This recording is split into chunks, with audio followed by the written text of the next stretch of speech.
Hey Reddit, I've got something I desperately need to vent about. My name is Ella, and I'm still trying to wrap my head around what's been happening. Have you ever experienced that feeling where you bend over backward for your family, only for them to treat you like a personal ATM? Seriously, it's like they think money grows on trees in my backyard. Let me rewind and give you the full story, starting from the very beginning. To give you some background, I'm in my late 20s, and I work a pretty good tech job. It's nothing fancy, but the paychecks are solid enough that I can take some trips, treat myself occasionally, and generally live a life that's not too stressful. But, over the past several years, whenever my family decided to go on a vacation, I somehow ended up as the one paying for everything. It all kicked off pretty innocently. I started by covering little things, like a dinner here or a lunch there when they came to visit, maybe a birthday gift that wasn't extravagant. Nothing that made me feel like they were taking advantage. Then, one year, my family decided to hit up the Bahamas for a getaway. It was meant to be a big family reunion, and I figured, sure, why not? I'll chip in for some of the costs. Like, maybe help them out with the plane tickets or cover part of the house rental. Boy, was that just the tip of the iceberg. 1 year rolled into 2, then 3, and all of a sudden, I was bankrolling the entire vacation. Every single year, flights, places to stay, you name it. The crazy part is, I never volunteered for this. I didn't even put the offer on the table. It just sort of evolved. First, it was my mom and dad, then my siblings started joining in, and eventually, even my cousins got in on the action.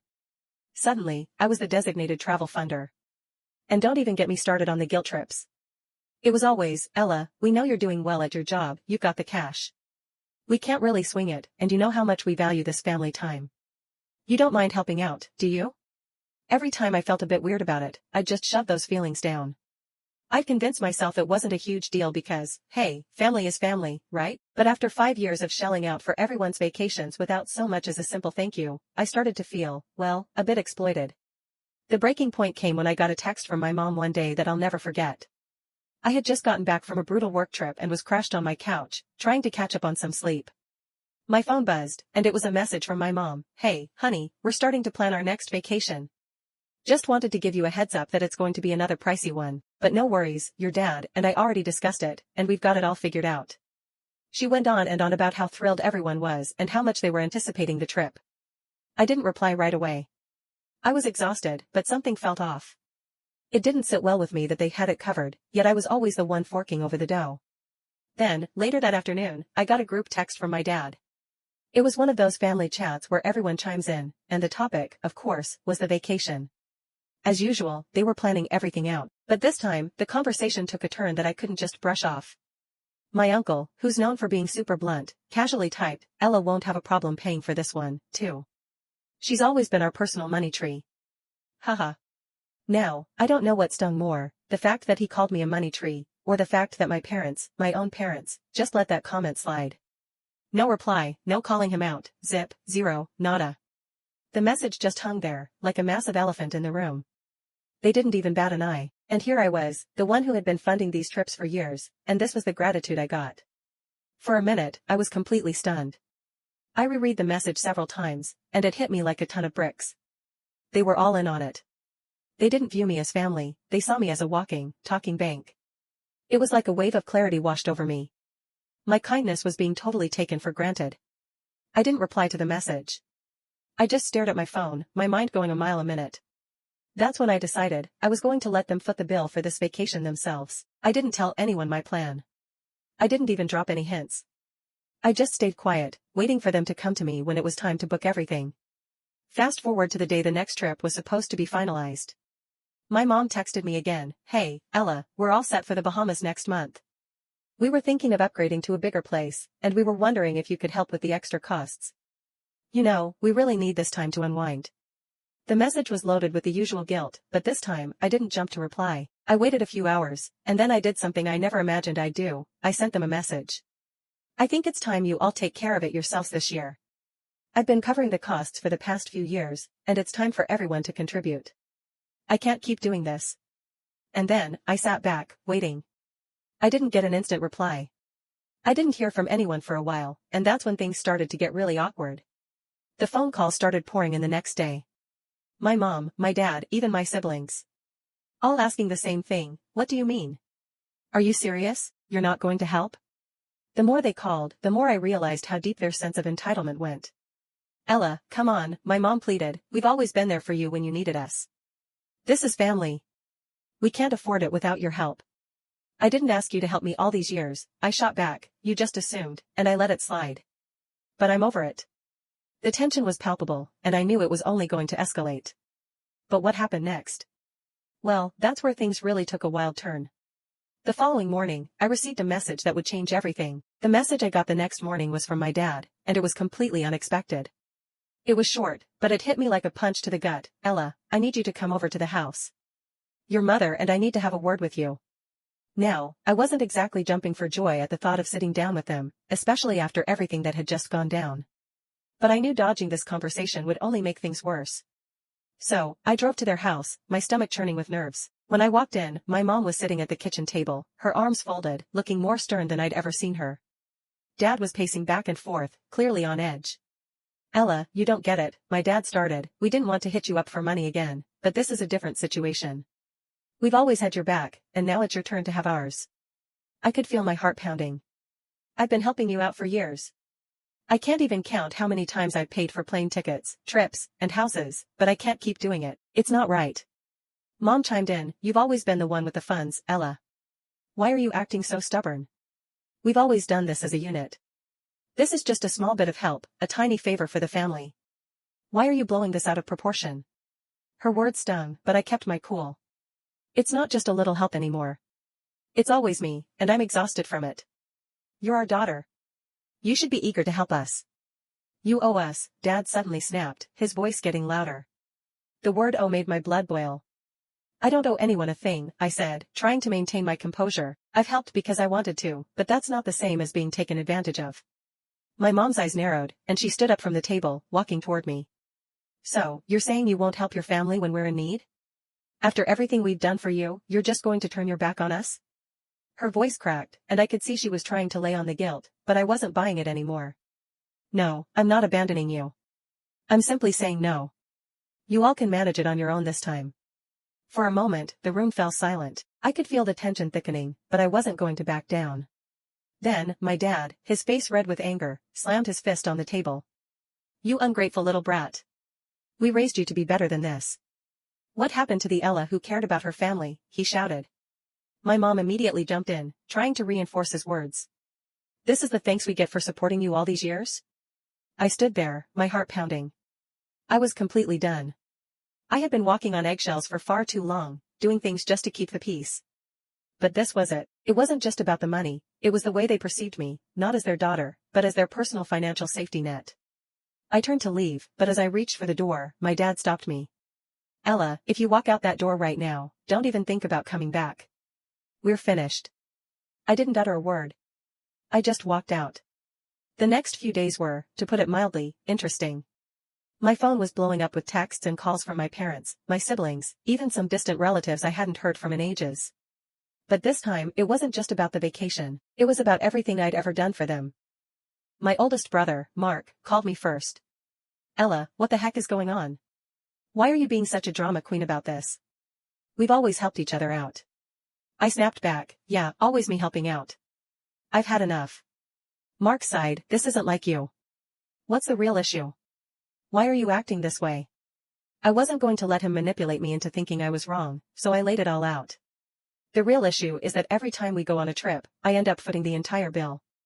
And nobody even seems to care. I've been the family ATM for years, and you all just assume I'll cover it. I could hear the hesitation in his voice. But we're family, Ella. You're supposed to help family. Help family? I couldn't help myself. You know what's hilarious? You've never helped me when I needed it. I've always been the one shouldering all the burden. Mark didn't respond, but I could tell I had hit a nerve. There was a moment of silence before he said, okay, fine. But don't say I didn't warn you when this all implodes. That was the first taste of what was to come. It wasn't just my parents, it was the entire family turning against me. Every time I checked my phone, there was a new message, a fresh guilt trip, a new threat of what would happen if I didn't come through. But the thing is, I was past the point of caring. I had been pushed to my absolute limit, and I wasn't going to cave. But the real kicker came when they all started talking behind my back. Literally. I found out through one of my cousins that my parents had sent a message to the rest of the family about me. They were making it seem like I was the unreasonable one. Ella's being selfish, they said. She doesn't care about family anymore. It was a smear campaign, and it was working. Everyone started turning on me. I was the villain now. A few weeks went by, and I was starting to feel the weight of everything. My phone had become a constant source of anxiety, but I didn't respond to anyone. I kept my distance. Then, out of the blue, I got a call from my dad. I was in the middle of work, but I answered anyway. I had a feeling this was the moment things were about to take a turn for the worse. "Ella, listen," my dad said, his tone much softer than it had been before.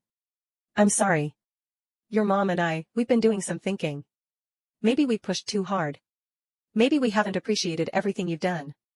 I almost laughed, but I didn't. This wasn't about an apology, this was about saving face. "You think?" There was a long pause before he spoke again. "We need you for the trip. You know we can't pull it off without you." I wasn't going to make it easy for him. "I think you should figure it out yourselves. You always said we were family. Well, family helps each other without expecting everything in return. Please, Ella. We're sorry," he begged. "Just this once." And that's when I decided to play my card. I knew exactly how this was going to end. But what did I do next? As soon as my dad uttered those words, "just this once," I felt my patience completely snap. I wasn't going to be the one to fix their mess this time. I had done it for years, and every single time, it felt like they took advantage of me, never truly appreciating the sacrifices I made. I sat there, clutching the phone, taking slow, deep breaths. "Dad, I've been saying no for weeks now. Why do you think I'm going to change my mind just because you're pleading?" There was silence on the other end. Then, my dad's voice became more defensive. "I don't know what's gotten into you. You used to be so different. What happened to the Ella who cared about family? That same old guilt trip, but I wasn't falling for it. Maybe I was the one who cared too much. Maybe it's time for you all to see what life is like without me paying your expenses." I could hear him trying to regain his composure. "Ella, you're overreacting. We're simply asking for help with a vacation. We've done so much for you." "Done for me?" I shot back. "I've done more for you than you've ever done for me. I paid for your trips, your bills, your new car. And now, all of a sudden, I'm the one being selfish because I'm not going to fund your next getaway? You don't get to twist this around and make it about me. This is about you all being so entitled that you think it's okay to use me like this." There was a long pause. I could tell my dad didn't have a response, but I wasn't finished. I was tired of being portrayed as the bad guy in their story. "You've taken me for granted, Dad. All these years, I've been the cash cow, as you so eloquently put it. And you know what? That stops right now. I can't believe this," he said, his voice cracking. "You've changed so much. You don't care anymore. You're not the daughter I raised." "You're right," I snapped. "I'm not the daughter you raised. I'm someone who knows better than to let people walk all over me anymore. But I guess you won't learn that until it hits you." And with that, I hung up. That night, I couldn't sleep. My mind was racing with everything that had transpired.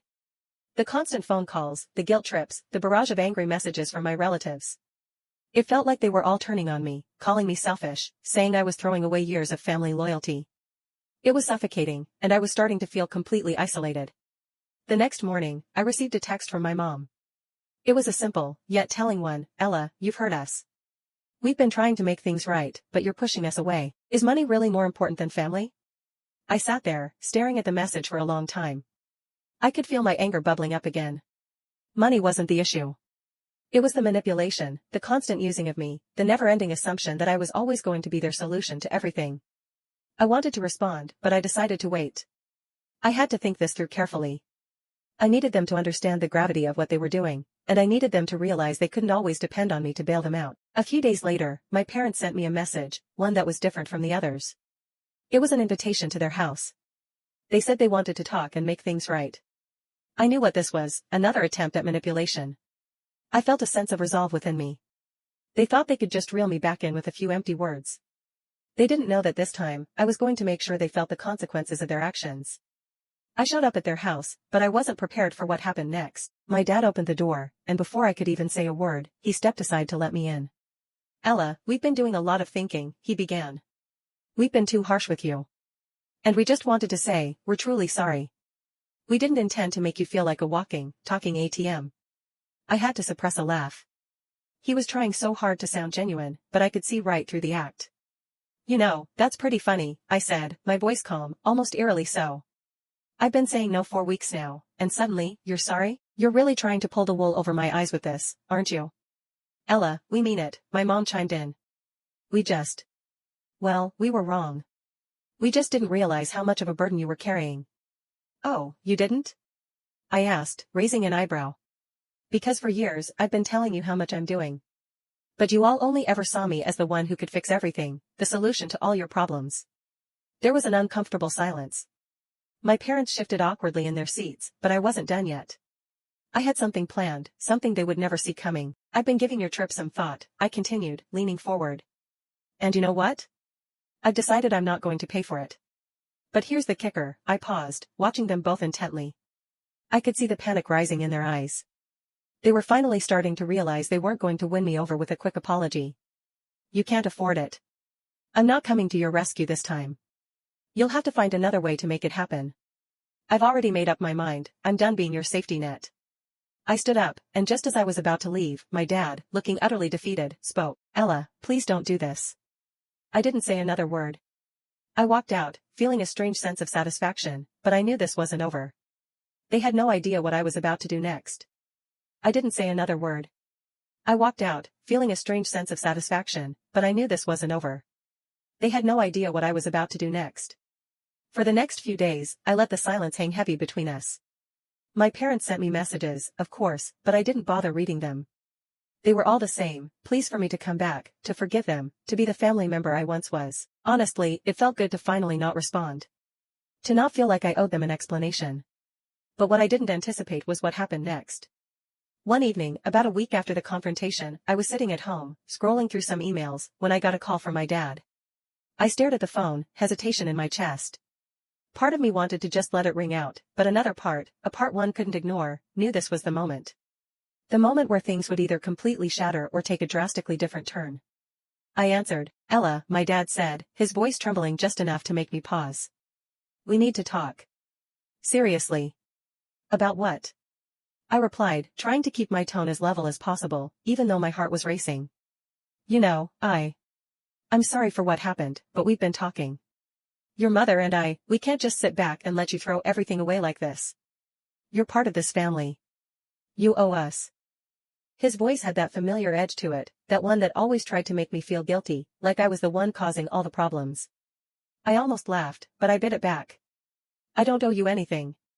You've used me for years, and I'm done with it. This isn't about family, it's about you being upset that your free ride just ended. There was a long pause. I could hear him sigh heavily on the other end. Ella, we've had a plan. A big plan. Something we were going to share with you after we got back from our trip, but I guess it's pointless now. I narrowed my eyes, unsure whether I should feel alarmed or amused. A plan? What? You're going to try to guilt-trip me into coming with you on your next vacation? No, he replied, his voice turning serious. It's more than that. We were going to give you a percentage of the inheritance early. We know you've been struggling, and we thought you might want to use it to get yourself back on track. But now. Forget it. I froze. My brain struggled to process what he was saying. An inheritance? Early? Wait, I said slowly. You were going to give me money, after all of this? There was an almost bitter laugh on the other end of the line. We didn't want you to feel like we only saw you as a cash cow, Ella. We thought maybe this would help you understand that we cared about you. I sat there for a second, stunned. The audacity. The absolute nerve of them. After everything, they thought money would be enough to fix it? They thought I would cave just because they were dangling some cash in front of me? I took a deep breath, forcing my voice to stay steady. Keep your inheritance. It's too little, too late. You can't buy me back, not this time. You'll regret this, my dad spat. We won't be around forever. You'll come crawling back when you realize what you've lost. I hung up, and for a moment, it felt like the weight of the world had been lifted off my shoulders. But I knew that wasn't the end. Oh no. They wouldn't let me walk away that easily. I was right. A few days later, as I was sitting on my couch, minding my own business, I got an email. At first, I thought it was from work or maybe spam, but when I opened it, my stomach dropped. The subject line was simple: we need to talk about this. It was from my mother. I opened it. It was a long message, full of anger and hurt. But what caught my attention was the last line: you'll see just how much family means when we're gone. I didn't understand. What did she mean by that? I checked my phone, but there were no calls, no messages. Still, the weight of that sentence lingered. When we're gone. Then, something clicked. They were going to cut me out. They were going to make me the villain in all of this, and they were going to play the victim. They were going to turn every friend, every relative, against me if they had to. They weren't just mad that I refused to pay for their vacation anymore, they were hurt because they lost their source of income. And they were going to make sure I felt the consequences of it. I wasn't going to let them. Not this time. If they wanted to play dirty, I was ready to fight back. A week later, I saw a post from my mom. It was on Facebook, shared with all of our family and friends. It was a picture of my parents smiling at a resort, holding drinks in their hands. But the caption. That was the kicker. Sometimes you have to learn the hard way that family doesn't always have your back. Just because you give doesn't mean you'll receive. Be careful who you trust. I stared at it for a while, the words sinking in. They weren't just trying to punish me, they were trying to publicly shame me. Make me look like the bad guy in front of everyone. And that was where they made their mistake. Because now, I had a plan. I stared at my mom's Facebook post, feeling my anger simmering beneath the surface. This wasn't just about the vacation anymore, they were playing dirty, trying to paint me as the villain in front of everyone. It hit me hard, but I wasn't about to let them get away with it. I knew what I had to do. I spent the next couple of days pulling everything together. I had all the evidence I needed, text messages, bank statements, and emails. Everything that showed just how much I had given them over the years. They'd been more than just entitled, they'd been manipulative, using guilt to get me to pay for their vacations, their bills, everything. But now I had the receipts, and I was going to make sure everyone knew the truth. On a quiet Sunday afternoon, I shared a post of my own. It was a simple status with a picture of my parents at one of their previous vacations, the same one my mom had posted, but with a twist. I attached a screenshot of a text message from my dad where he literally said, "She won't mind paying for the trip, it's her job to help us." Then I added the message, "To everyone who's been wondering what's really been going on with my family lately, here's the truth. For years, I've been paying for vacations, bills, and things that I wasn't even asked for. It wasn't out of love, it was because I was guilt and manipulated. I'm done. No one gets to use me anymore." The post went up, and within hours, it was shared by dozens of family members and friends. People I hadn't even heard from in years were messaging me, asking what had happened. Some were supportive, others were shocked. But the most important part? My parents couldn't escape it. The fallout was almost immediate. My mom called me, frantic. "What did you do?" she demanded, her voice shaking with a mix of anger and fear. "You've ruined everything. People are asking questions, and now they think we used you. We were helping you." "Helping me?" I scoffed. "You were using me. Don't twist the truth to make yourselves look better. The only thing you ever helped me with was enabling me to keep paying for your lives while you ignored mine." She didn't have a comeback for that. She just hung up. But the drama didn't stop there. The entire family was in an uproar, with relatives reaching out, calling me everything from selfish to entitled. My parents were doing damage control, trying to spin things in their favor, but it was clear they couldn't recover from the truth I had exposed. The reality was out, and there was no going back. A few days later, I got an unexpected call from my uncle, who was one of the few relatives who had always been supportive of me. "Ella, I saw your post. You did the right thing," he said, his voice surprisingly calm. "We've all known about your parents' manipulation, but no one had the guts to say it. You've got family here who actually cares about you and will support you, no matter what." Hearing that honestly brought me to tears. I'd always been told that family was supposed to have your back, but until then, I didn't realize just how much support I had from people who truly cared. By the end of the week, my parents had tried to reach out, but this time, I didn't answer. The games they'd been playing for years were finally over. I was done being their cash cow, and I had made sure that everyone knew exactly who they were. The truth had come out, and for the first time in a long time I felt free.